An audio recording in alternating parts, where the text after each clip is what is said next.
In a world painted with the hues of magic and dreams, where fairy tales wove the fabric of childhood, there existed a tale beloved by many, Snow White and the Seven Dwarfs. Released in 1937, it was hailed as Walt Disney's crowning achievement, a shimmering example of cinematic artistry.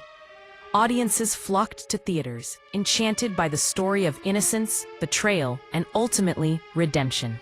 But what if everything we thought we knew about Snow White was not just a fantasy, but a veil hiding a more chilling truth?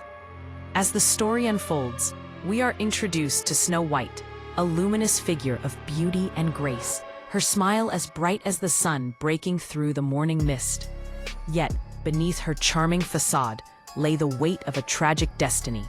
The poisoned apple, a symbol of temptation and sin, beckoned to her with the allure of sweetness. When she took that fateful bite, the world around her dimmed and she collapsed. Her body lay still as the forest held its breath.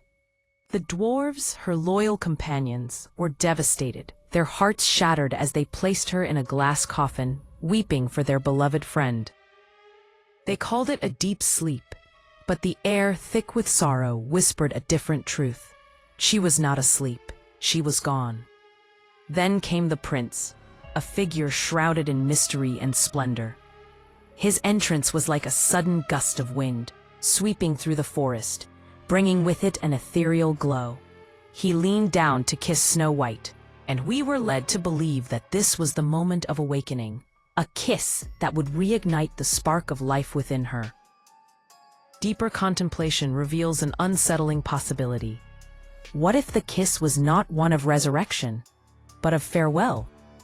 What if this prince was not a savior of the living, but a guardian angel, there to guide Snow White through the threshold of life into the afterlife? The final scene drapes itself in the hues of twilight. Snow White and the prince ascend toward a castle hidden among the clouds, a palace glowing with golden light, a vision of paradise unattainable in the mortal world. The dwarves, their faces etched with grief, remain behind, bound to the earth, unable to follow their beloved friend. They are of the living, while Snow White has crossed over, her journey now complete. Clues linger in the shadows of the story, each detail a breadcrumb leading to the unsettling truth. The narration's haunting phrasing, the angelic aura surrounding the prince, the castle in the clouds, and the prince's gentle wave of farewell. Each element meticulously crafted, hidden in plain sight.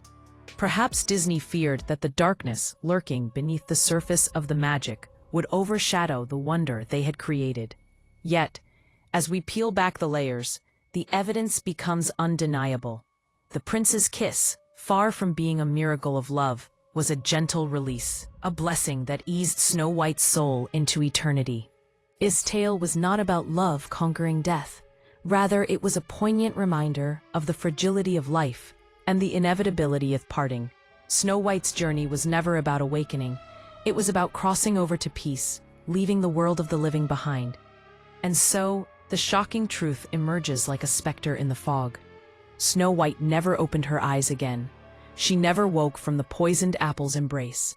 Her story, shrouded in the warmth of childhood innocence, ends not with life, but with death. A tragic secret woven into the very fabric of a beloved fairy tale. For generations, we believed in the fairy tale, in the kiss that promised awakening and the happily ever after. But perhaps the true lesson of Snow White is not about triumph over adversity, but about the tender beauty of farewells. In this light, Disney offered us not merely a story of survival, but a heartfelt narrative about letting go. Snow White's tale is a poignant reminder that every story, even within the realms of magic, carries the weight of truth. A truth that lingers in the silence after the final curtain falls, urging us to embrace the fragility of our own lives.